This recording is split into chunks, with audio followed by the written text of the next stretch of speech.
In order to begin check-in, you'll first navigate to your Supporters tab.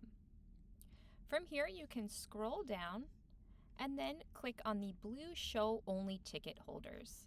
This will filter out any non-ticketed holders from your check-in tab, and then we can begin searching for the person's name. So let's say the attendee walks up and says, "My name is John." I can begin typing John, and I'll see here that anyone with that name, or if they had a purchaser name, that would populate here. Now I know that this is John Thompson checking into the event, so I'll begin by clicking my blue check-in button. From here, I've got his first and last name and his phone number. Now I would go ahead and collect his email address if I don't have that on file already. And we'll go ahead and make one up here. And then from here, we can go ahead and click on Add Card, in which case we'll begin to swipe the credit card, and it will populate with the card number, the expiration date, and we'll just collect the CVC and the zip code from the attendee. Once we've done so, we'll click Save, and then you'll notice down here that he already has his paddle assigned and his table assigned. So next, I will click my blue check-in button, and now I can see that he has been checked into the event. The next scenario would be if we have an attendee name. So I know that Sarah Jones is coming to check in, and I can see here that her name is in blue, so I know I'm missing a piece of information. Also, if I were to click on her name, there's no user profile attached. You'll also notice that her paddle number is not assigned because we don't have a phone number or an email yet. So we'll go ahead and start by clicking our blue check-in button, and then it will prompt me to ask her for her phone number. So I will go ahead and collect that information from her, and then I'll click Search. From here, I'm going to create her user account. So she has never been to an Event.Gives event before. Otherwise, we would have a profile under this phone number. So I'll go ahead and click Create User. And then again, I can collect her email address.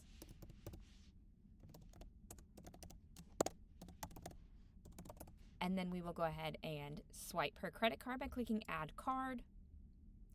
And then we'll go ahead and assign her a paddle number as well. Now this is something you may need to confirm with the event organizer before assigning that paddle number, but again, we can't assign a paddle if we didn't have her phone number. So we can assign that at the door, and I'll click Check In. Another scenario may be that we have somebody arriving to the event. So say that it is Blake Smith, and I don't see that name here.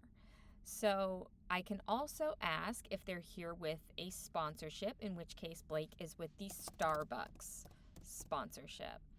So I can see here that I do have an empty seat. This is not assigned, so this ticket has not been assigned to an attendee. So I can begin by clicking that blue check-in button, and then this is familiar. I'll go ahead and confirm their phone number, and we'll click Search. And again, we're going to create a user. Now we didn't have their name, so I can add it here.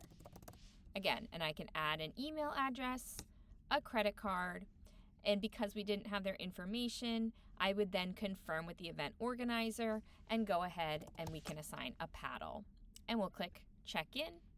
As soon as we do, we can see here that Blake Smith is now that ticket holder and they have been checked in.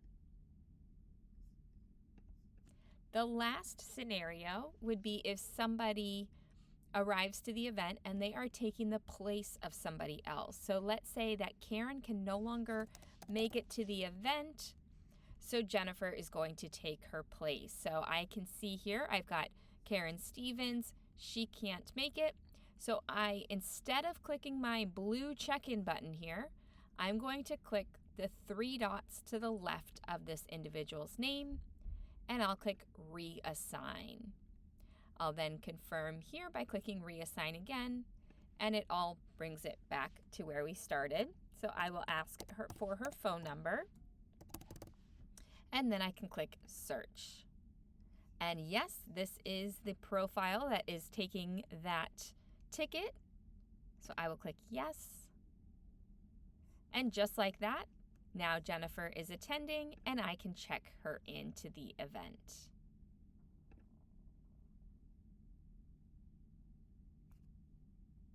If at any point you are curious about how many people have checked in or are left to arrive, you can always refer back to this number right up here, as this will stay up to date in real time.